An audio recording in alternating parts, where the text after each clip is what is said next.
The 56-page report, split into 7 sections, looked at the integrity of a person, respect of civil liberties, and freedom to participate in political process, among other things.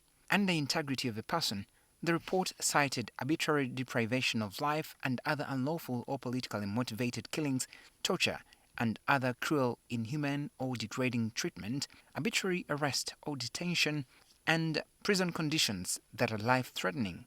The report also observed serious problems with the independence of the judiciary, restrictions on freedom of expression and media freedom, unreasonable restrictions on political participation, and serious government corruption. On corruption, the report cited the case of the misappropriation of thousands of iron sheets allocated as relief items for Karamoja sub-region.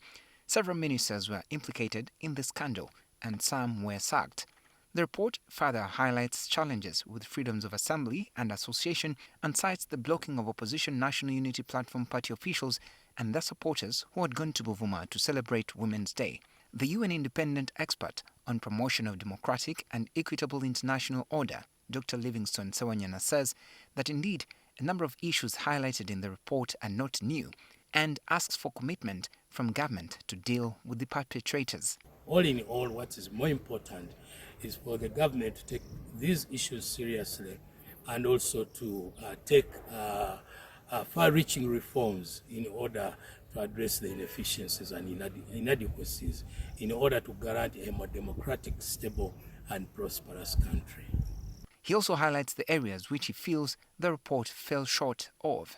For example, it talks about independence of the judiciary and the failure to deal with the case backlog. There have been quite a number of innovations within the judiciary regarding this. For example, plea bargain, daily hearings being introduced, more judges being recruited, more courts being built. This does not come out. The State Minister for International Affairs in the Foreign Affairs Ministry, Henry Oryem Okello, told NTV that there is no deliberate policy by government to abuse or violate any person's rights, regardless of their political or other beliefs. We don't have to be lectured about human rights. We, government of Uganda, does everything possible to avoid human rights abuse against its citizens.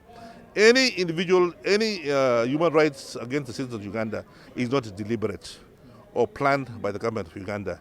It's normally mistakes of individuals who act on their own part over and above what the law provides for, and it's very unfortunate. And in those cases where individuals abuse human rights, it is investigated, and once it's investigated and somebody found to have broken the human rights of individuals in Uganda, they're brought before the court of law. While the report also highlighted the passing of the Anti-Homosexuality Act, which prescribed the death penalty for aggravated homosexuality and life imprisonment as a threat to the rights of the LGBTQI community, Oryem maintained that government's stand on the matter will not change. They should please leave us alone on that.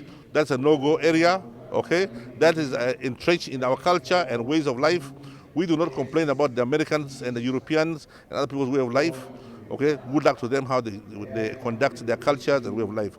We ask them also to respect our cultures and ways of life. Benjamin Jumbe, NTV Tonight.